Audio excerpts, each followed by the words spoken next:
Me llamo Celina Almagro y tengo 76 años.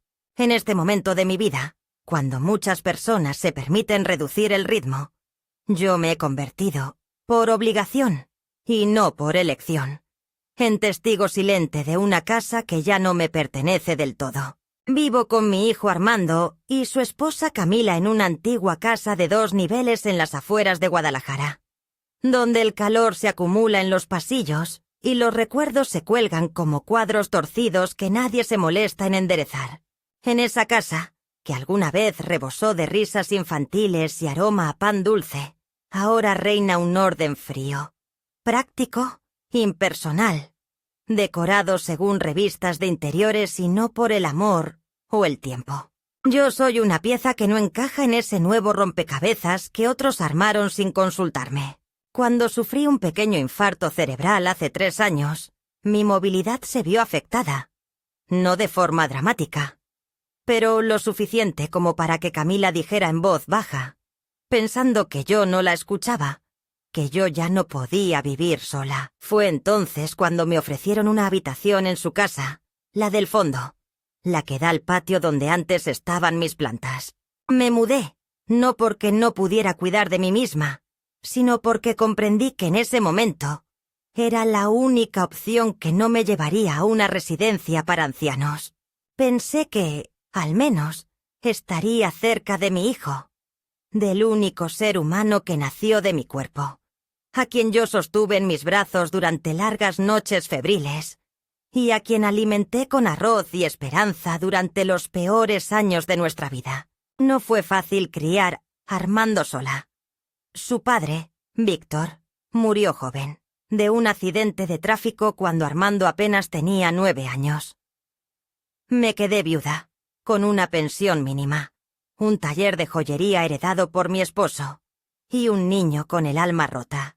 Fueron años de mucho silencio y trabajo, de manos agrietadas por el ácido nítrico, de madrugadas soldando pequeñas piezas para poder entregarlas al día siguiente.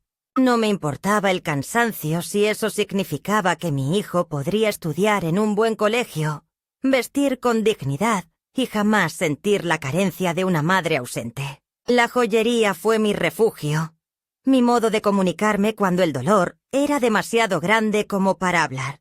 Y entre todas las piezas que alguna vez creé, hay una que conservé como testigo de mi historia. Un collar de perlas antiguas, regalo de mi madre el día que cumplí 20 años, cuando aún creía que el amor todo lo podía. Ese collar lo he llevado conmigo en todas las etapas importantes de mi vida. En mi boda, en el bautizo de Armando, en el funeral de mi madre.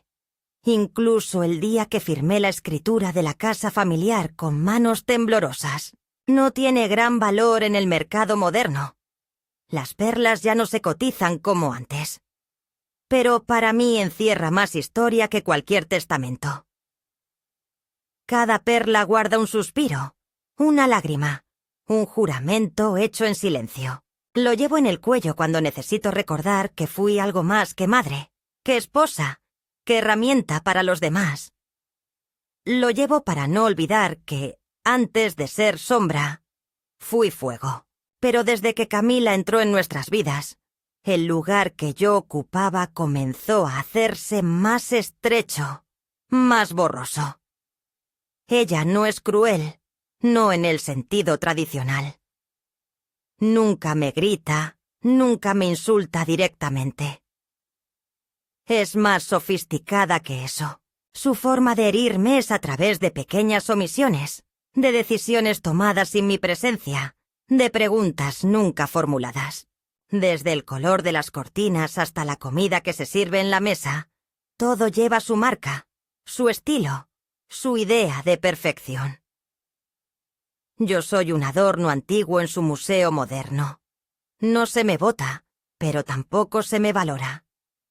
Armando, por su parte, vive atrapado en esa neutralidad cómoda que tantos hombres de su edad eligen. Trabaja demasiado, habla poco, y cuando está en casa, apenas levanta la vista del teléfono. No me hace daño activamente, pero tampoco me protege. Me ve como a un mueble funcional que necesita mantenimiento. ¿Alguien que agradecer? Sí, pero no alguien que merezca prioridad.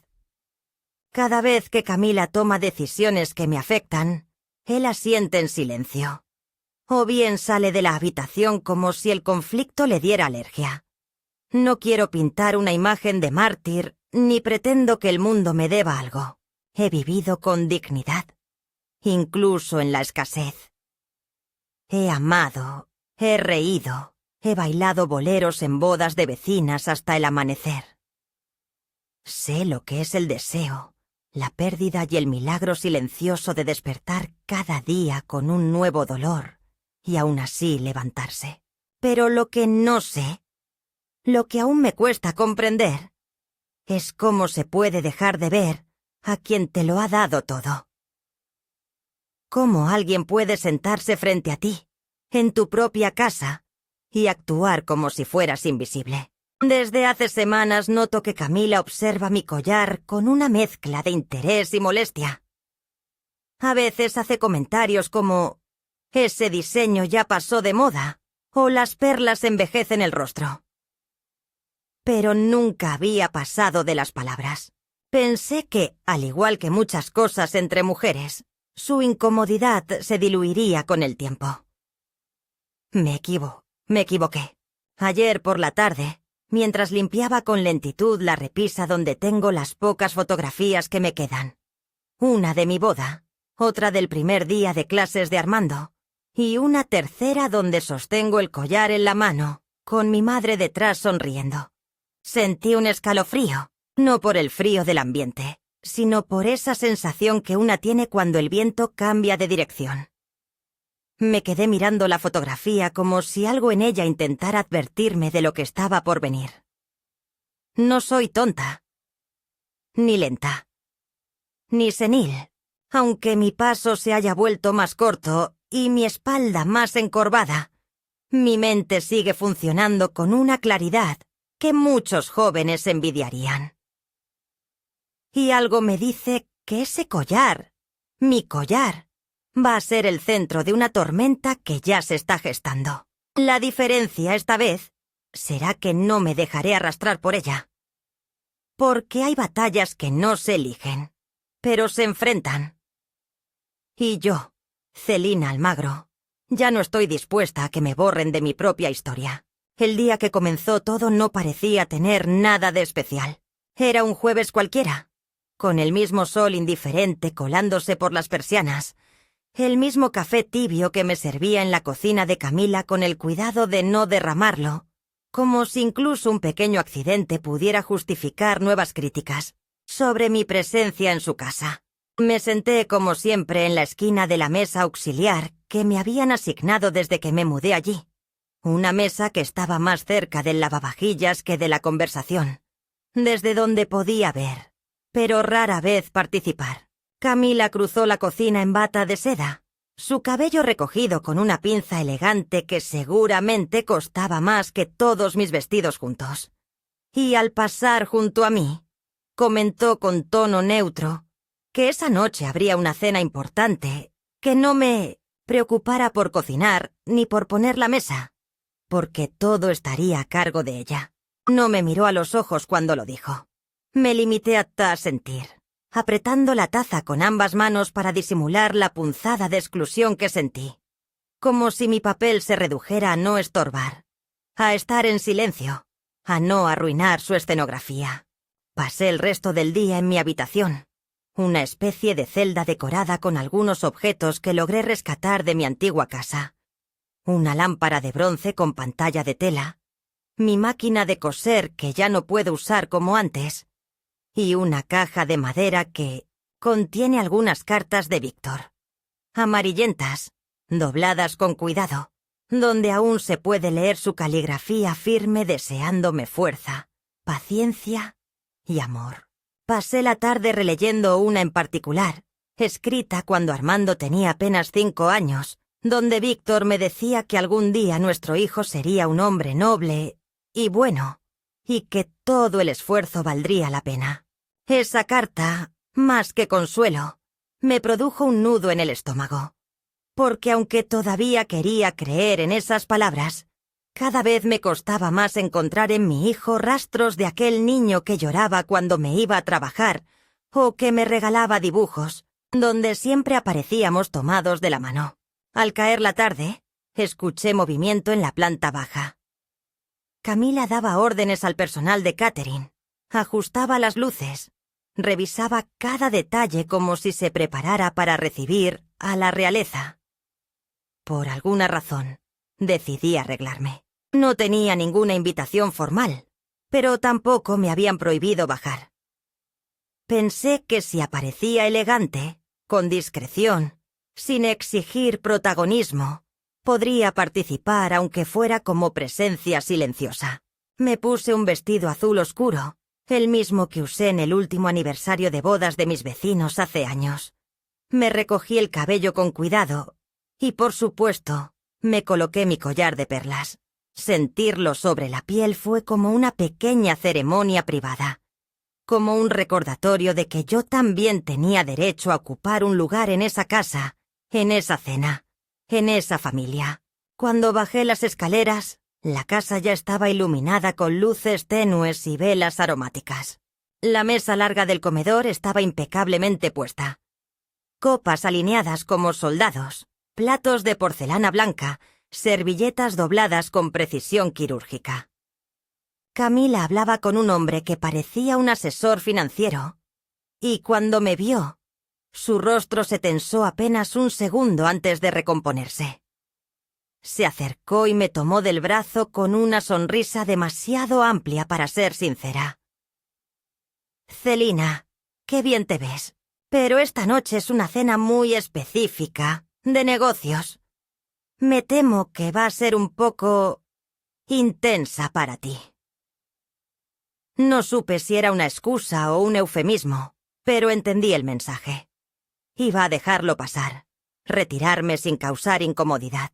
Sin embargo, justo en ese momento, una invitada, una mujer rubia con acento del norte, exclamó: «¡Qué hermoso collar! ¿Es auténtico?». Todos se volvieron a mirarme. Me llevé la mano al pecho, tocando las perlas con un gesto casi inconsciente, y sonreí con timidez. Sí, fue de mi madre. Tiene más de 60 años. La mujer pareció realmente impresionada. ¡Qué maravilla! Ya no se hacen así. Deberías tenerlo en una caja fuerte. Camila soltó una risa nerviosa. «Uf, no le digas eso, que luego lo esconde en mis cajones». La frase fue dicha en tono de broma, pero me dejó helada. No supe cómo responder, así que simplemente bajé la mirada. Pero algo peor estaba por venir. Unos minutos más tarde, cuando los invitados ya estaban en la sala, y yo me dirigía discretamente hacia la cocina, escuché una exclamación desde el comedor. «¿Dónde está mi brazalete?». Era la voz de Camila, con una mezcla de dramatismo y tensión controlada. Todos se enmudecieron. Uno de los asistentes sugirió que podría haberse caído en el baño. Otro dijo haberlo visto en la cómoda. De pronto, Camila salió de su habitación, agitando una caja pequeña de terciopelo y con el rostro transformado por una indignación cuidadosamente medida. «No solo falta el brazalete. Esta cajita estaba en mi cómoda y... ¿alguien puede explicarme qué hacía aquí esto?». Con un gesto teatral, levantó la tapa y mostró, para asombro de todos, lo que parecía ser mi collar de perlas. Pero yo lo llevaba puesto. La confusión fue instantánea. Las miradas se cruzaron como cuchillos en el aire. Me llevé la mano al cuello instintivamente. Mi collar estaba ahí, firme, familiar, tibio por el calor de mi piel. Pero en la caja que Camila sostenía, había otro idéntico. Una réplica. Mi corazón comenzó a golpear con fuerza contra el pecho. Ella se me quedó mirando con frialdad. «Celina, ¿me puedes decir por qué había un collar exactamente como el tuyo en mi cómoda? junto con una caja vacía donde estaba mi brazalete? No supe qué decir. La pregunta no buscaba una respuesta. Era una sentencia. El silencio que siguió fue peor que un grito. Todos los presentes evitaron mi mirada. Armando estaba en la sala, pero no se movió. No dijo una palabra. Su expresión era una mezcla de incomodidad y confusión, pero ni rastro de la defensa inmediata que yo necesitaba, que yo merecía. Quise hablar. Explicar que nunca había entrado a su cuarto, que jamás tocaría algo que no me perteneciera. Pero las palabras no salieron.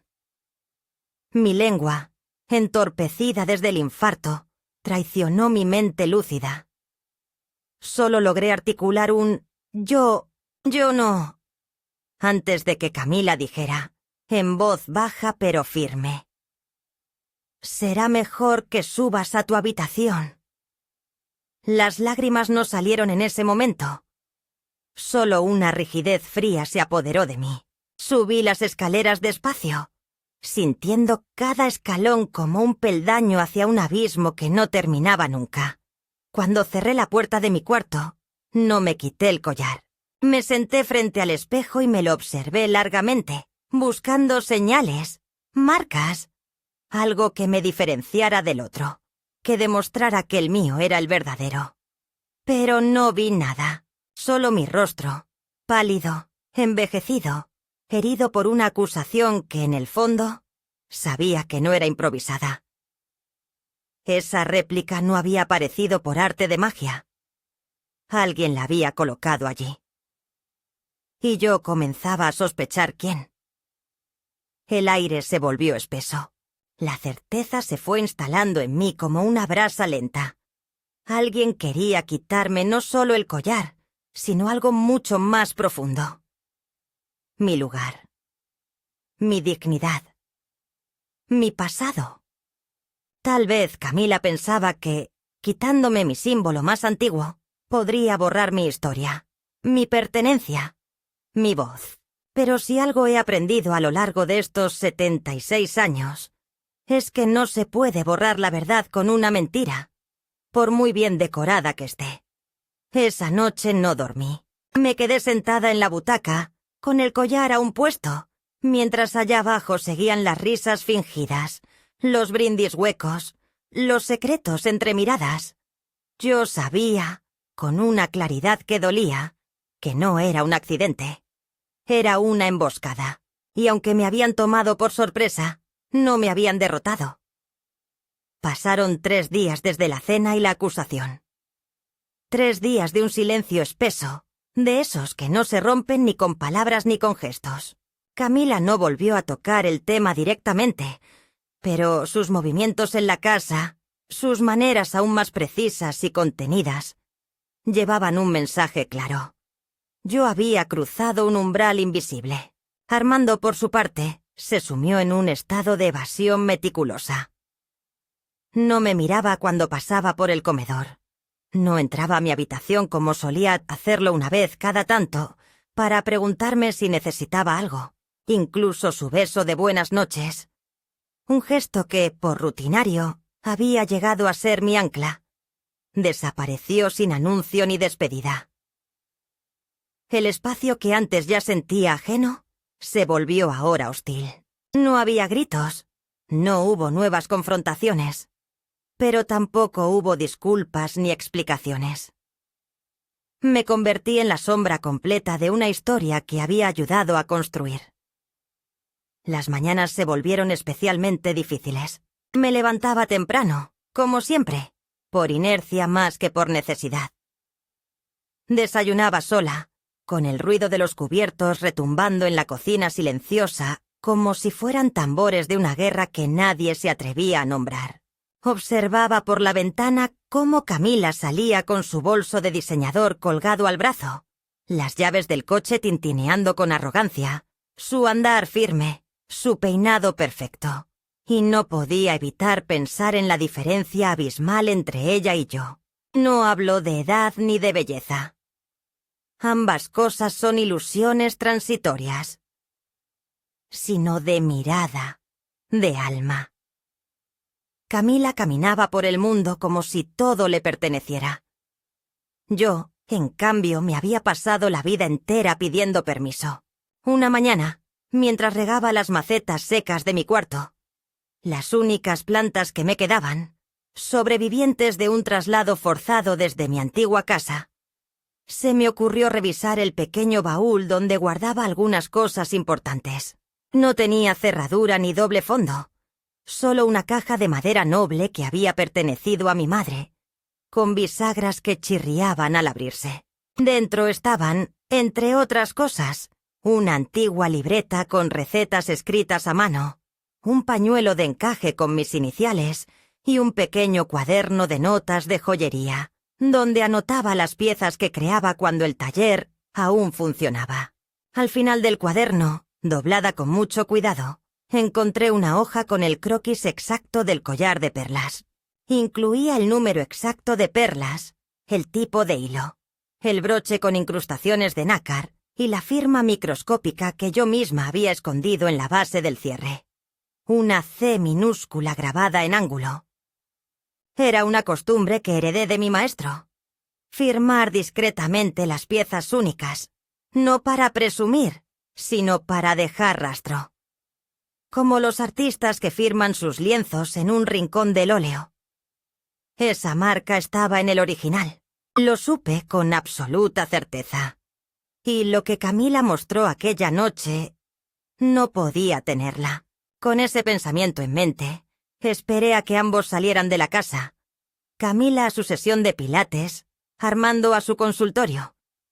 Y me aventuré a hacer algo que nunca había hecho en esa casa.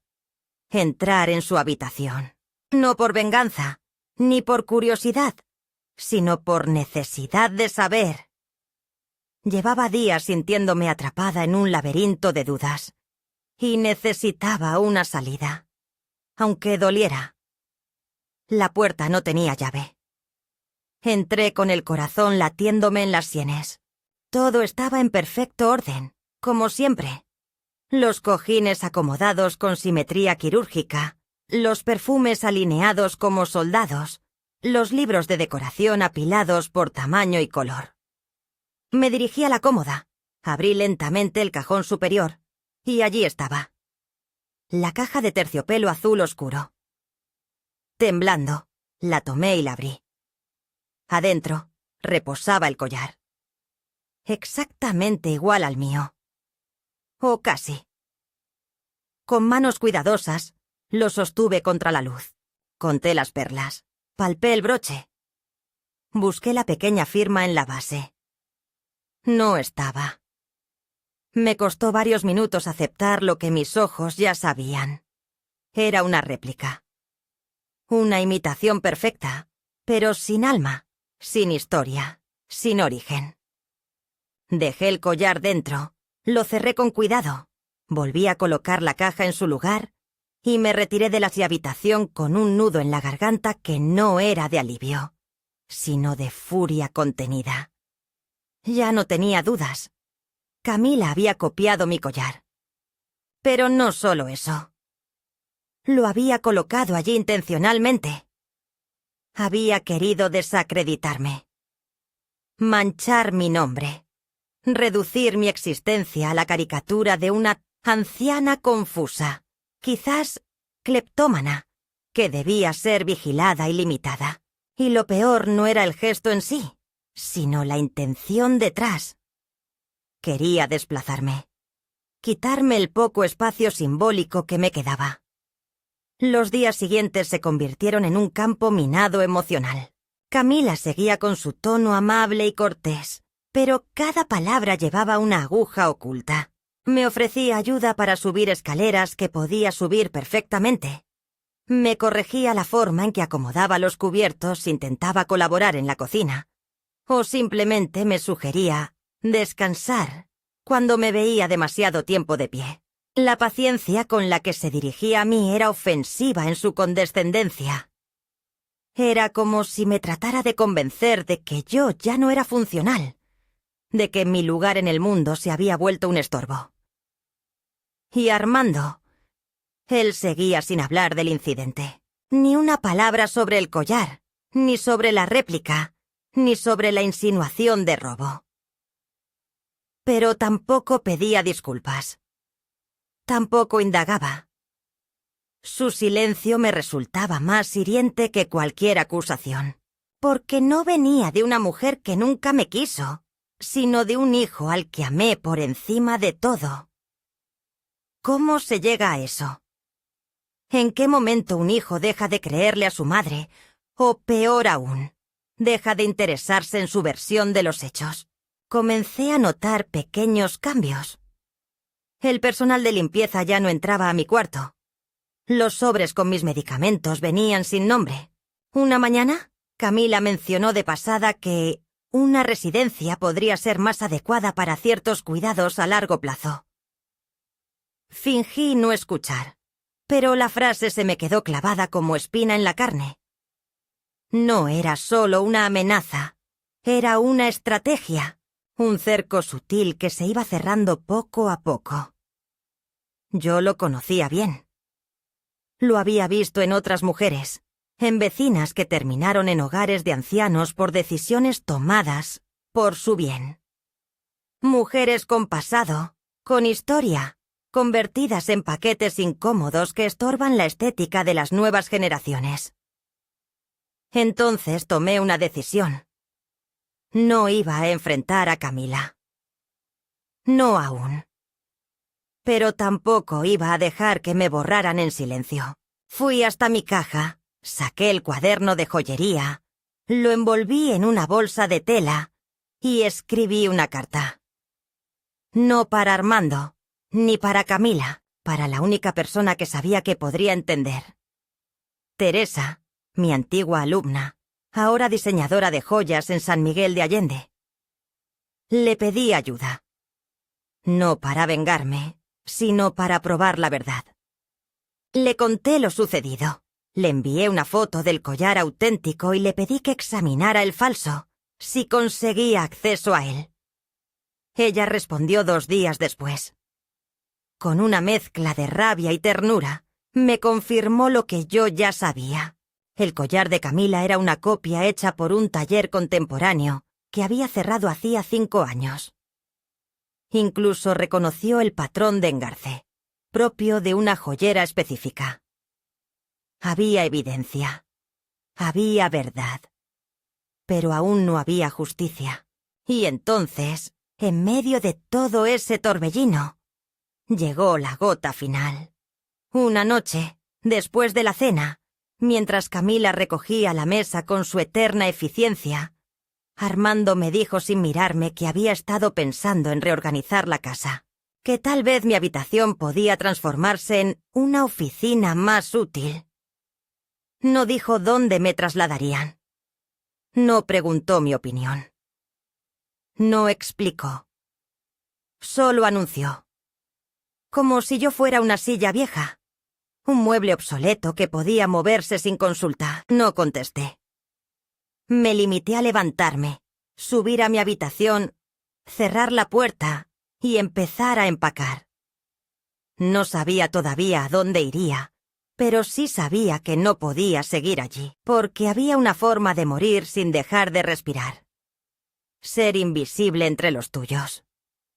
Esa noche, mientras colocaba mis pocas pertenencias en una maleta, sentí por primera vez en mucho tiempo una mezcla extraña de dolor y determinación. Me miré en el espejo, con el collar aún en mi cuello, y me dije en voz baja, casi como una oración. No te van a borrar. No así. Porque la historia de una mujer no termina cuando otros deciden que estorba. A veces, justo ahí, comienza su capítulo más valiente. La noche en que terminé de empacar, no hubo luna. Afuera, el aire tenía esa quietud previa a la tormenta, aunque no se avecinaban lluvias. Dentro de la habitación, mi respiración era lo único que rompía el silencio. Cada objeto que guardaba era una historia, cada doblez en la ropa, un recuerdo. En esa maleta no solo iba mi ropa, sino mi dignidad doblada con cuidado. No me escapaba. Me retiraba con la elegancia de quien sabe cuándo ya no queda terreno que defender, sin sacrificar lo esencial. Sin embargo, aún no tenía un destino definido. La idea de buscar refugio en la casa de alguien más me repelía. No por orgullo, sino porque sabía que nadie podría ofrecerme el espacio interno que necesitaba para recomponerme. No se trataba de paredes ni comodidades. Era una cuestión de identidad. Al amanecer, con la luz aún tenue, tomé una decisión inesperada. En lugar de llamar a una amiga o pedir ayuda a Teresa, me dirigí al centro de Guadalajara, al hotel donde trabajé durante años como asesora de joyería, en mis días más activos. Allí, entre los salones de conferencias y vitrinas resplandecientes, conocí a muchas personas que aún me recordaban con aprecio. Me senté en el vestíbulo, con mi maleta a un lado, y observé a la gente entrar y salir, ajena a la revolución interna que yo vivía. Después de una hora, apareció don Humberto, el gerente que había sido mi colega durante años. Al verme, se acercó de inmediato, sorprendido, y con esa cortesía que siempre lo caracterizó, me invitó a tomar un café. No necesitó muchas palabras para comprender que yo no estaba allí por nostalgia. Me ofreció una habitación pequeña en el ala más antigua del edificio, utilizada por personal de paso. Le aseguré que solo sería temporal. Lo agradecí con una mirada que contenía más alivio del que quise mostrar. Aquella habitación, aunque modesta, tenía una ventana que daba al jardín interior, una cama firme y una lámpara de mesa que, sin saberlo, se convirtió en mi primer faro de estabilidad después de semanas de tormenta emocional. Me senté en la cama, deshice la maleta y por primera vez en mucho tiempo, respiré sin miedo a ser interrumpida. Desde esa nueva base de operaciones, tracé un plan, no uno impulsivo ni dramático, sino meticuloso, paciente, del tipo que una mujer como yo puede construir cuando ha pasado décadas estudiando detalles que los demás ignoran. Llamé a Teresa y le pedí una segunda opinión sobre la réplica del collar. Me confirmó que la pieza estaba registrada en un catálogo privado de una joyera de Ciudad de México, una tal Amalia S., que vendía réplicas a coleccionistas que querían lucir antigüedades sin arriesgar las originales. Esa joyera había cerrado su taller hacía 5 años, pero aún existía registro fotográfico de su obra. Entre las piezas archivadas, allí estaba la réplica del collar de perlas bajo el nombre Inspiración del Sur. La coincidencia era irrefutable. Me propuse entonces recuperar mi collar auténtico. No físicamente. Lo seguía llevando puesto, sino simbólicamente. Quería devolverle su historia, su peso, su verdad. Para ello necesitaba testigos, así que busqué a Mariana, una periodista cultural local que alguna vez me entrevistó para una nota sobre joyería artesanal. Aceptó reunirse conmigo en una cafetería cercana. Le relaté toda la historia, desde los primeros gestos de Camila hasta el momento exacto en que supe que me estaban borrando. No pedí venganza, pedí memoria. Mariana me escuchó con atención absoluta, tomando notas con esa precisión que solo las mujeres con hambre de justicia manejan. Me prometió que investigaría. No podía publicar aún nada. Faltaban pruebas contundentes. Pero me dijo que valía la pena documentar cada detalle.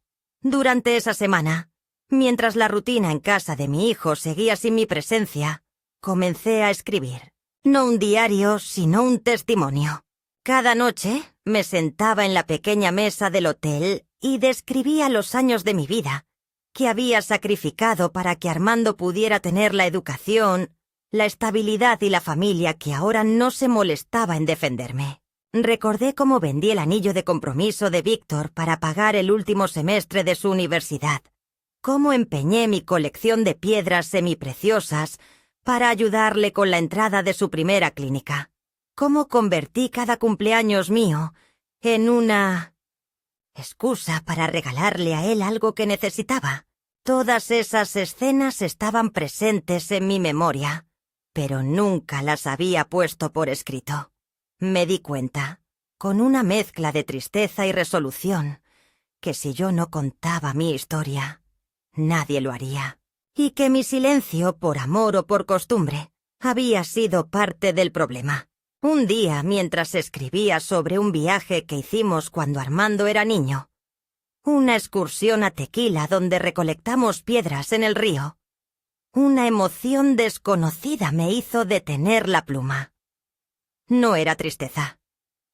Era una especie de claridad. Entendí, como si se abriera una compuerta invisible, que la traición más dolorosa no fue la de Camila, sino la mía, mi propia traición, silenciosa y constante, al dejar de reclamar mi lugar, al callar cuando debí hablar, al reducir mi existencia a la utilidad. No me convertí en invisible porque otros me empujaron. Me desdibujé sola, creyendo que era noble. Y ahora, pagar el precio de ese desdibujamiento dolía como ninguna herida física. A la mañana siguiente, decidí que no podía quedarme simplemente esperando a que las cosas se resolvieran solas. Tomé el collar, me puse un vestido sobrio, me peiné con esmero y me dirigí a la galería de joyas antiguas donde Teresa organizaba una exposición especial sobre piezas femeninas con historia. Sabía que Camila no estaría allí, pero eso no importaba. La exposición no era para ella. Era para mí. Cuando llegué, vi mi nombre en una pequeña placa bajo una vitrina. Collar de perlas. Obra de Celina Almagro. Año estimado 1964. Pertenencia continua materna. Teresa me abrazó con fuerza. «Tenías que estar aquí», me dijo. Y lo entendí. No era una exhibición. Era una restauración simbólica. Al ver a los asistentes contemplar el collar, leer su descripción, hacer preguntas sobre su origen, sentí algo que no esperaba. Orgullo. No como joyera, como mujer. Porque allí, en una vitrina de cristal, estaba la prueba de que yo había existido más allá de los roles impuestos, más allá de las traiciones y las omisiones. El collar ya no era solo un adorno. Era un testigo. Una huella. Esa noche, al volver al hotel, me senté frente a la ventana y contemplé las luces tenues del jardín. No lloré. No hacía falta. Porque algo dentro de mí, algo que llevaba mucho tiempo dormido, se había despertado. No era rabia. Era conciencia. Una claridad que no exige justicia inmediata, pero que ya no acepta ser borrada. La historia, comprendí, no siempre necesita testigos. A veces basta con una mujer que al mirarse al espejo se reconozca y diga con serenidad: «Aquí sigo». Y ya no tengo miedo. La mañana en que decidí volver a casa no fue resultado de un impulso, sino de una acumulación lenta, casi imperceptible, de certezas que me habían estado acompañando durante días como sombras silenciosas. No fue un acto de valentía ni un gesto teatral, sino una necesidad profunda de reencontrarme con el espacio que me había pertenecido, con los rincones donde aún quedaban ecos de mi voz. No regresaba a reclamar mi habitación ni a exigir explicaciones. Volvía como quien regresa al sitio del crimen, no para vengarse, sino para mirar a los ojos al silencio cómplice que permitió que ocurriera. Me presenté en la casa un miércoles al mediodía.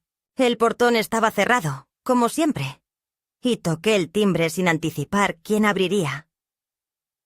Fue Camila, con su rostro cuidadosamente maquillado y una expresión tan perfectamente neutral que por un momento pensé que no se sorprendería de verme. No dijo mi nombre. No preguntó nada. Simplemente giró el cuerpo y, con un tono que no admitía réplica, murmuró: Armando está en su consultorio. No supe si eso era una forma de invitarme a entrar o de señalarme que no tenía con quién hablar. Entré igual, crucé el zaguán. Observé el cambio de cortinas, los nuevos marcos de fotos donde ya no figuraba ninguna imagen mía, y sentí una punzada que no era rabia ni tristeza, sino la confirmación de que mi ausencia había sido convenientemente llenada con objetos, porque el vacío humano. No, cuando no se llora, se decora. Me dirigí a la cocina. Me serví un vaso de agua. Todo estaba en su sitio, impecable, sin rastro alguno de que alguna vez allí se prepararon infusiones para mis migrañas o sopas suaves para mis días malos. Camila me seguía con la mirada, sin decir palabra. Entonces hablé, no con voz agresiva ni tono suplicante, sino con la calma de quien ya ha cruzado la línea del duelo. Vine a buscar una carpeta que dejé en el ropero. Contiene documentos personales, bocetos de joyería y cartas familiares. No vine a quedarme. Pero si Armando está disponible, quiero hablar con él. Por última vez. Camila me observó unos segundos. Luego asintió, casi imperceptiblemente, y desapareció escaleras arriba. Cuando regresó, venía sola, pero detrás de ella bajaba Armando, vestido aún con la bata de su consultorio, el cabello ligeramente desordenado, el rostro inexpresivo. Se detuvo a pocos pasos de mí, y por primera vez en semanas, nuestras miradas se cruzaron. Sentí el peso de esos ojos y también su vacío. No era odio lo que vi en él. Era algo peor. Distancia. Una forma de indiferencia educada que no correspondía al hijo que crié. Esperé que hablara primero, y cuando no lo hizo, tomé la iniciativa. Sé lo que pasó con el collar. Sé quién lo hizo. Sé por qué lo hizo.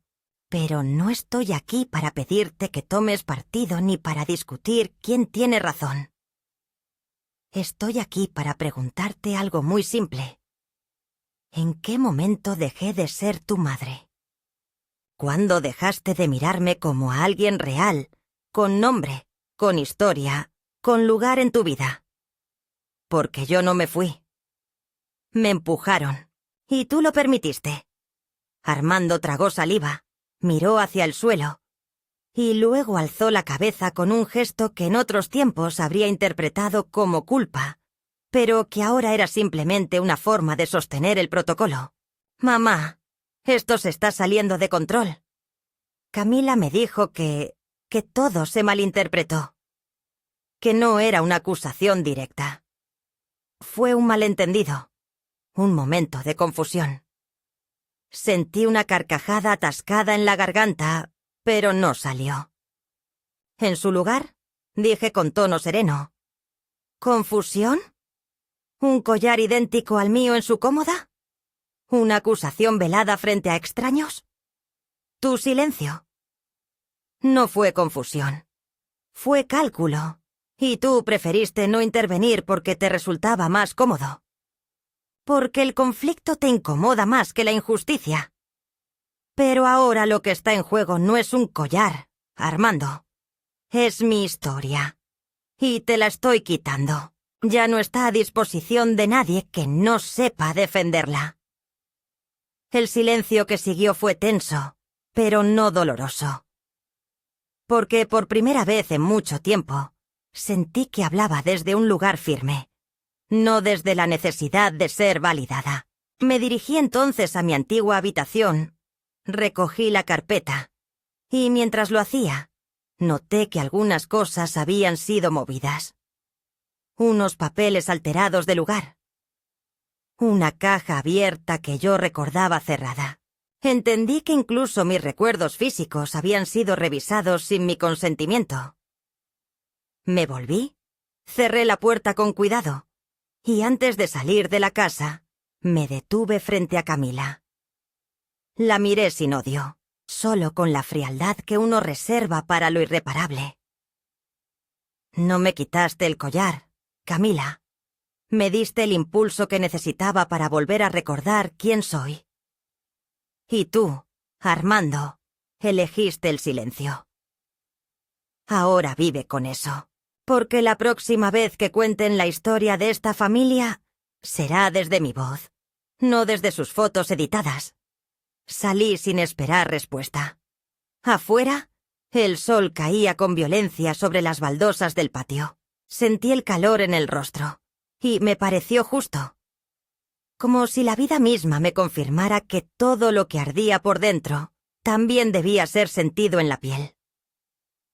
Al día siguiente, Mariana me escribió.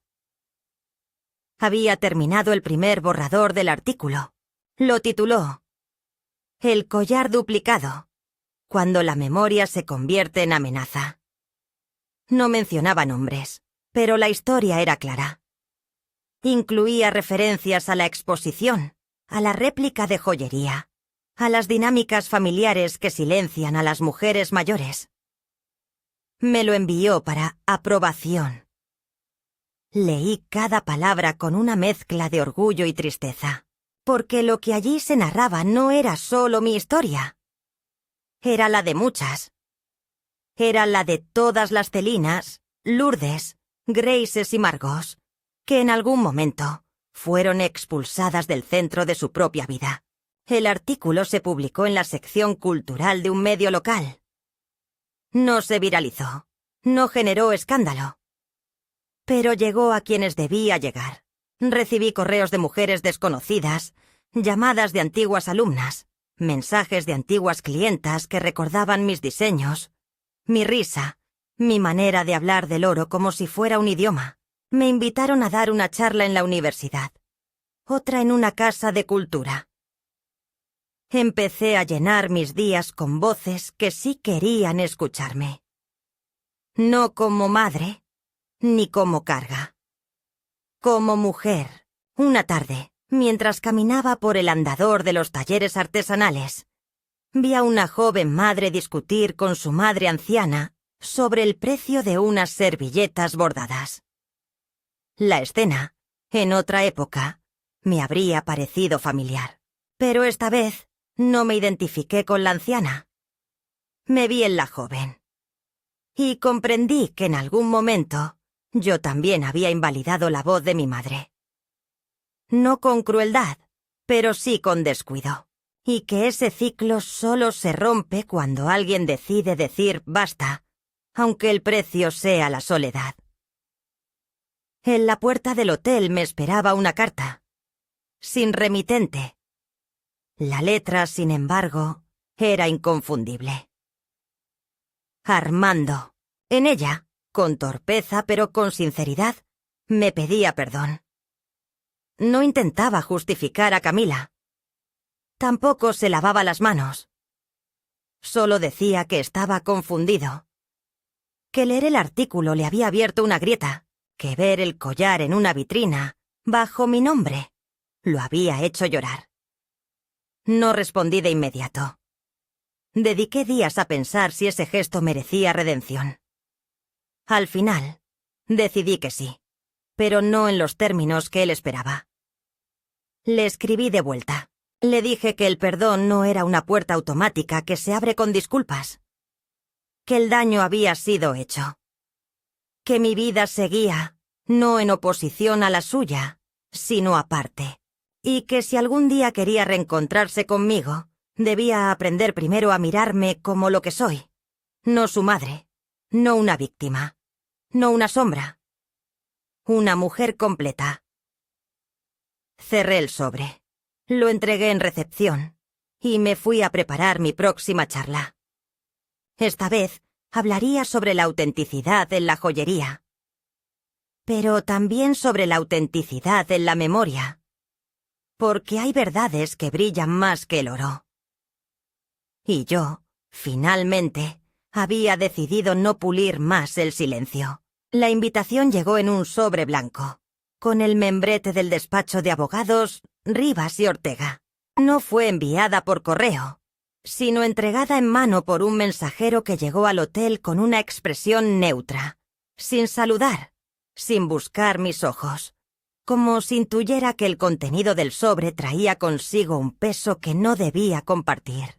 Me encontraba en ese momento revisando unas notas para una charla sobre técnicas de engaste en filigrana, tema que hasta hacía unos meses había sido parte de mi vida lejana, y que ahora, inesperadamente, me ofrecía un espacio donde mi experiencia tenía valor.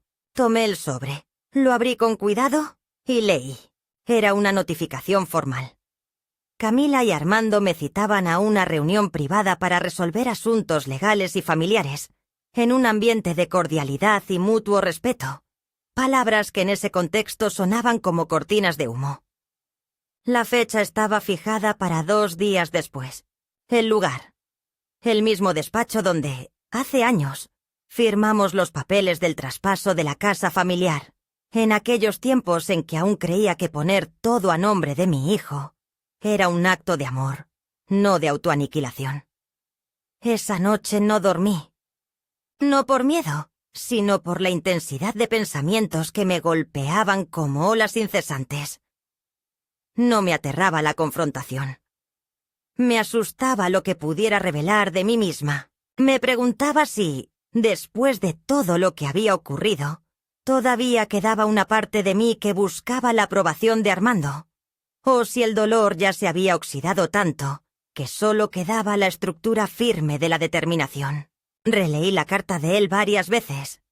Su tono era incierto, como el de un niño que no sabe si su madre va a consolarlo o a cerrarle la puerta en la cara. Y eso me entristeció más que cualquier cosa. No por él. Por lo que la vida nos había hecho. Por lo que habíamos permitido que el tiempo, la costumbre y el silencio nos hicieran. Llegué al despacho 10 minutos antes de la hora acordada. Me recibieron con una cortesía medida, profesional, como quien manipula piezas frágiles sin saber si están rotas. En la sala de reuniones, larga y sobria, con paredes cubiertas de diplomas y marcos dorados, me esperaban ellos dos. Camila, impecable como siempre, con un traje de lino blanco y una carpeta de documentos sobre el regazo. Y Armando, nervioso, sin saber dónde colocar las manos. Me senté sin saludar. Coloqué mi bolso sobre la mesa y lo abrí con lentitud. Saqué el cuaderno de bocetos, el documento de autenticidad de mi collar y, finalmente, una copia del artículo publicado por Mariana, subrayado en los pasajes más relevantes. Los puse frente a ellos sin decir palabra. Fue Camila quien habló primero. Su tono era terso, casi amistoso, como si todo lo anterior hubiese sido un malentendido pasajero. Dijo que lamentaban lo ocurrido, que todo había sido exagerado por terceras personas, que los medios tienden a dramatizar, que lo importante era restablecer el vínculo familiar. En algún momento incluso utilizó la palabra reconciliación. No respondí de inmediato. Observé su rostro mientras hablaba y recordé con claridad la noche de la cena. La expresión exacta que puso cuando sostuvo la caja con la réplica del collar. La tensión en su mandíbula. La ligera curva en la comisura de los labios. Esa imagen me bastó para entender que ninguna palabra que saliera de su boca en ese momento era sincera. No por cinismo, sino por costumbre. Camila había aprendido a sobrevivir en un mundo donde todo se negocia, incluso el perdón, y yo no estaba allí para negociar. Fue entonces que miré a Armando. Lo vi encogerse ligeramente bajo mi mirada. Le pregunté con la voz clara, sin temblores. ¿Tú sabías que el collar era falso? Tardó unos segundos en responder. Murmuró que no estaba seguro, que había dudado, que no quería herirme más con su incertidumbre. Le dije que esa duda era más hiriente que cualquier certeza. Que no se necesitaba saber con precisión lo ocurrido para actuar con justicia. Que a veces basta con mirar el rostro de alguien que uno ha amado toda la vida para reconocer la verdad. Y que él no lo hizo. Camila intentó interrumpir, deslizando que aquello no era productivo, que debíamos mirar hacia adelante. Le pedí que se callara, sin levantar la voz, pero con una firmeza que detuvo en seco su discurso. Me dirigí nuevamente a mi hijo. Me citaste aquí para hablar de reconciliación, pero eso no ocurre en salas con contratos y acuerdos. Ocurre cuando uno se atreve a nombrar lo innombrable. Y tú no has sido capaz. Saqué entonces la copia del documento original del fideicomiso que, años atrás, establecí para sostener la economía de su casa. Expliqué que había iniciado el proceso para disolverlo de forma definitiva, que los fondos serían reasignados a una fundación que becaba a mujeres mayores de 50 años que quieren emprender negocios artesanales. Lo dije sin rabia, como quien entrega una herencia moral que ya no corresponde. Camila intentó mantener la compostura, pero su rostro comenzó a perder color. Armando, por primera vez en toda la reunión, pareció comprender el peso real de lo que estaba ocurriendo. Dijo mi nombre. No, mamá. Celina. Lo repitió una vez más, con una voz rota, como si por fin entendiera que no se trataba del dinero, ni del collar, ni siquiera del escándalo. Se trataba de mí. De la mujer que había ignorado, que había desplazado sin notar que, en ese acto, se estaba arrancando también una parte de sí mismo. Bajó la cabeza. No lloró. Pero yo sí vi la grieta. Me levanté. Recogí mis papeles. Me colgué el bolso al hombro y caminé hacia la puerta. Antes de salir, me detuve un segundo. Me giré y sin dramatismo, sin lágrimas, dije: el perdón es una habitación sin puertas. Uno entra solo cuando está listo para no volver a salir. Yo ya no vivo allí. Y me fui. Afuera, la tarde comenzaba a caer. Las calles estaban envueltas en una luz dorada que suavizaba los bordes de las cosas. Caminé sin apuro, con una extraña sensación de ligereza, como si, al soltar esa última cadena, no solo hubiese liberado mi historia, sino también la necesidad de explicarla. Ya no era necesario que me comprendieran. Bastaba con saber que yo lo había hecho, que me había mirado en el espejo, por fin, sin pedir disculpas por lo que veía. Esa noche en el hotel, abrí la caja donde guardo los objetos más personales y tomé el collar. Lo observé con detenimiento, como si lo viera por primera vez.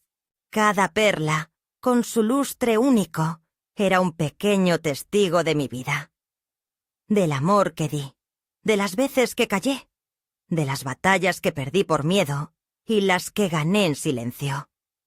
Me lo coloqué una vez más, no como una declaración de guerra ni como símbolo de una victoria, sino como un recordatorio de que, incluso cuando el mundo intenta duplicarte, borrarte, minimizarte, basta con tocar lo auténtico para recordar quién eres. Y yo, esa noche, me recordé completa. Han pasado algunas semanas desde aquella última reunión en el despacho.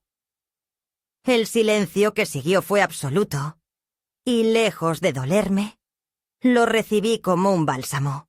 No hubo llamadas, ni cartas, ni nuevos intentos de reconciliación. Ni de Armando, ni de Camila. Fue como si, al cerrarse esa puerta de madera pulida, también se hubiera sellado el pacto implícito de invisibilización que durante años acepté sin oponer resistencia. Pero ya no tengo miedo al vacío, porque he aprendido que a veces el vacío no es ausencia, sino espacio. Un lugar por fin disponible para habitarme sin pedir permiso, sin medir mis palabras, sin reducir mis gestos para caber en la comodidad emocional de otros. Me he quedado en el hotel más tiempo del que originalmente pensé. No por falta de opciones, sino por la calidez de lo inesperado. Don Humberto me ofreció un puesto de consultora informal para los nuevos diseñadores que inician sus carreras en las ferias artesanales que el hotel patrocina. Me reí al principio, pensando que era una forma delicada de invitarme a justificar mi estadía, pero luego acepté con gratitud. En esas reuniones de mesa redonda, donde chicos y chicas traen sus primeros diseños temblorosos, he descubierto una alegría que no sentía desde mis días de taller. Ver cómo alguien encuentra su voz entre herramientas y metales. Cómo una joven que no cree en sí misma ve brillar su primer broche como si fuera una joya de museo. Ahí me siento útil, no por lo que represento, sino por lo que sé, por lo que aún puedo transmitir.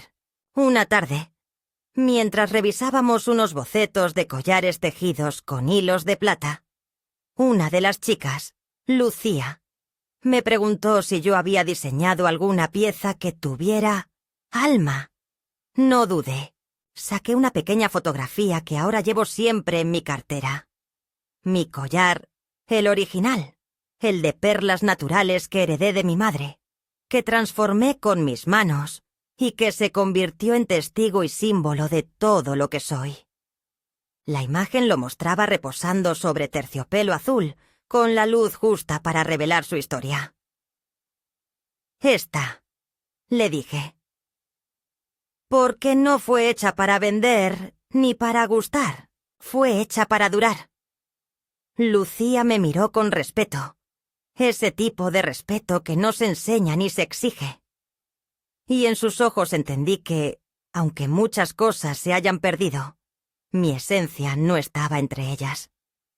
A veces me pregunto qué habrá sido de Armando, no en el sentido melodramático, sino con la curiosidad serena de quien deja ir algo sin rencor, pero sin olvido. Me lo imagino en su consultorio, con sus pacientes, sus rutinas, sus silencios largos. Me pregunto si habrá vuelto a leer el artículo, si habrá conservado la carta que le envié. Pienso en él como quien piensa en una pieza que alguna vez fue parte de un conjunto, pero que ahora vive por separado, con su propio brillo, su propio desgaste. Camila, en cambio, ya no ocupa lugar en mis pensamientos, no por odio, sino porque he aprendido a no dedicarle más espacio emocional del que merece. En las noches, cuando me siento junto a la ventana de mi habitación y veo las luces de la ciudad titilar como constelaciones cercanas, me reconozco en la mujer que he llegado a ser. No soy joven, ni fuerte, ni intocable. Pero soy libre, y eso, a mi edad, no es poca cosa. Libre de explicaciones que nadie quiere escuchar. Libre de roles que me encasillaron por décadas. Libre de la necesidad de que los otros me digan que existo. Porque ahora lo sé. Porque he visto mi nombre impreso en una vitrina. He escuchado a otras mujeres repetir mi historia con sus propias voces. Y he sentido, por fin, que no estoy sola. He comenzado a escribir un libro. No mis memorias, no un panfleto de advertencias para nueras maliciosas, ni una crónica de agravios. Es un libro de diseño, sí, pero también de vida. Cada capítulo cuenta la historia de una pieza, su inspiración, su proceso, su contexto emocional. Hablo de la pieza y hablo de mí, como si fuéramos lo mismo. En cada página dejo una parte de lo que fui y de lo que me negué a dejar de ser. Teresa me dijo que quiere publicarlo en formato artesanal, con papel reciclado y tinta natural. Me pareció apropiado. Las cosas auténticas merecen formatos honestos. A veces recibo cartas de mujeres que leyeron el artículo. Me cuentan que también las hicieron a un lado, que también las acusaron de exagerar, que también fueron reducidas a la abuela que estorba. Algunas me escriben desde residencias, otras desde casas donde aún viven con hijos que no las miran a los ojos. Les respondo a todas. A veces con una frase, a veces con páginas enteras. Porque ahora entiendo que mi historia no es solo mía, es una entre muchas. Y mientras una de nosotras hable, ninguna está perdida del todo. No sé cuánto tiempo más viviré aquí, ni si algún día Armando tocará mi puerta. Pero ya no espero, no con ansiedad, no con dolor. Vivo, y cuando cada mañana me coloco el collar de perlas, a veces solo para tomar el café frente al espejo, siento que llevo conmigo no una joya, sino una promesa cumplida, la de no dejar que me borren. Porque he aprendido que la memoria no está en las vitrinas ni en los álbumes de fotos. Está en la forma en que una mujer se nombra a sí misma después de haber sido silenciada. Y yo, por fin, me he nombrado. Celina Almagro. Joyera. Madre. Mujer. Entera. Auténtica. Viva.